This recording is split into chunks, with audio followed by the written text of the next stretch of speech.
आज हमारे साथ यूपी के वरिष्ठ नेता जयप्रकाश चतुर्वेदी जी है। इनसे पूछ लेते हैं कि बंगाल में बीजेपी की क्या स्थिति है।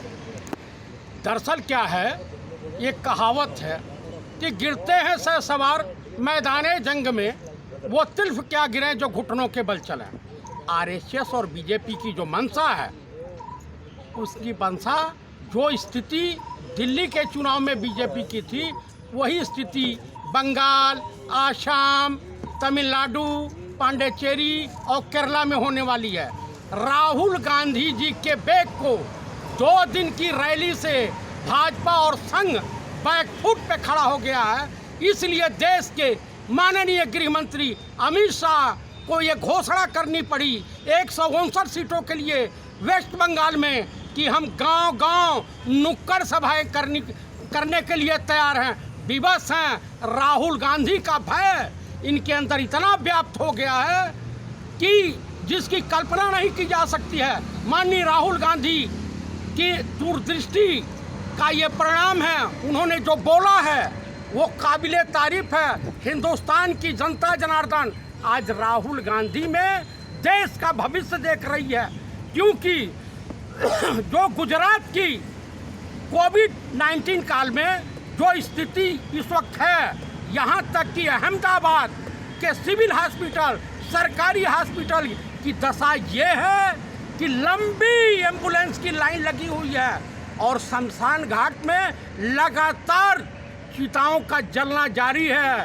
लोग अपने चिताओं को जलाने के लिए, डेथ बॉडी को जलाने के लिए, जो शमशान घाट के मुखिया को ये पता चला है कि 20,000 अगर जेब में है तो आपके डेथ बॉडी का, आपके गार्जियन के डेथ बॉडी का दाह संस्कार किया जाएगा, अन्यथा नहीं हो सकता है। स्थिति उत्तर प्रदेश की देख लीजिए।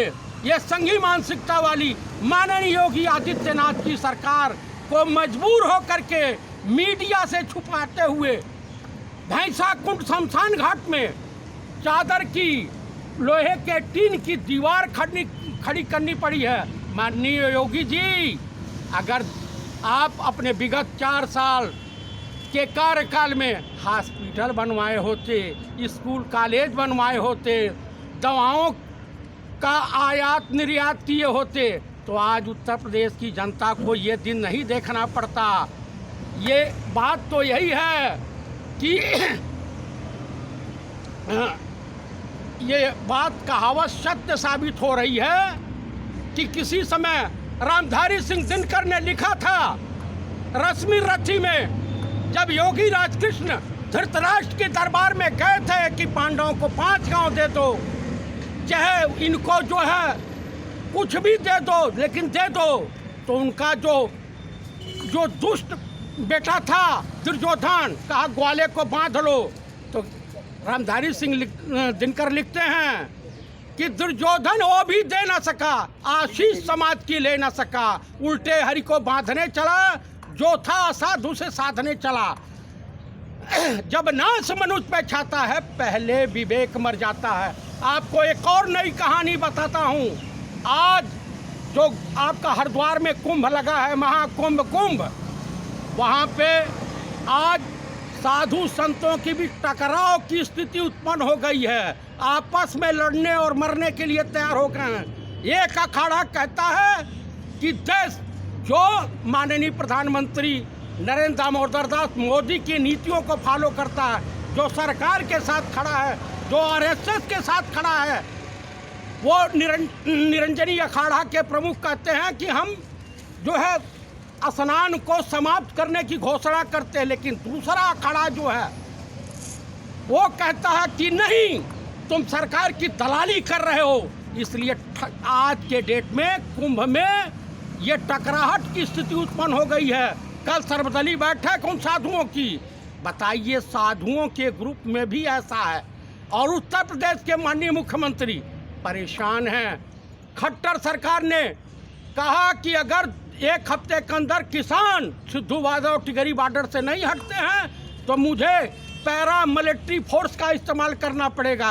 अरे खट्टर साहब, सिद्धू बॉर्डर और टिकरी बॉर्डर तो आप फोर्स की बदौलत खाली करा लोगे, और खाली करवा सकते हो, निहत्थे किसानों पे गोलियां चलवा सकते हो, क्योंकि तुम लोग जो है जनरल डायर के सपोर्टर हो, अंग्रेजों के दलाल रहे हो, इसलिए लेकिन गांव में तुम कैसे जाओगे, वोट मांगने कैसे जाओगे? वही किसान तुम्हारा वो हालत करेंगे जिसकी कल्पना नहीं की जा सकती। तुम लोगों ने देश को आज बताइए, कांग्रेस के पंजाब के सांसद माननीय रमनदीप सिंह बिट्टू, जसवीर सिंह गिल और वहाँ के रिटायर्ड प्रिंसिपल अमृतसर से माननीय प्रेम शर्मा साहब और राकेश कुमार सिंह और बिहारी बाबू, सुरेंद्र जी और आकाशदीप सिंह जी यहाँ लगातार धरने बैठे हैं। माननीय सांसद ओझला साहब बैठे हुए हैं, माननीय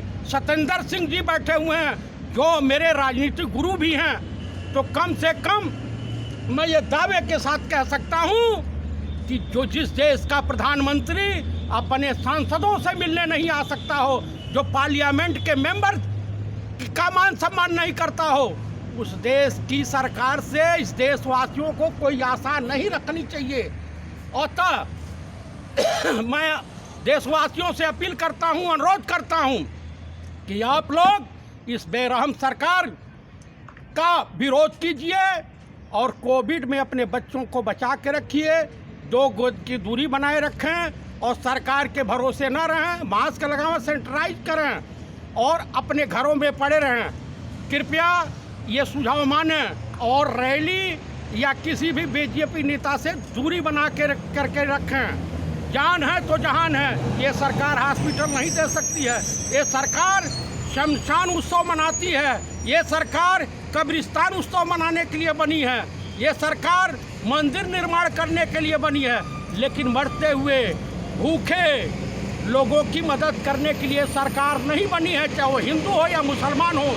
इसी के साथ मैं अपनी वाणी को विराम देता हूं और देशवासियों से अपील करता हूं कि इस विपत्ति काल में आप लोग एक दूसरे का सहयोग करें और सहयोग करके मानवता को बरकरार रखें। जय हिंद, जय भारत।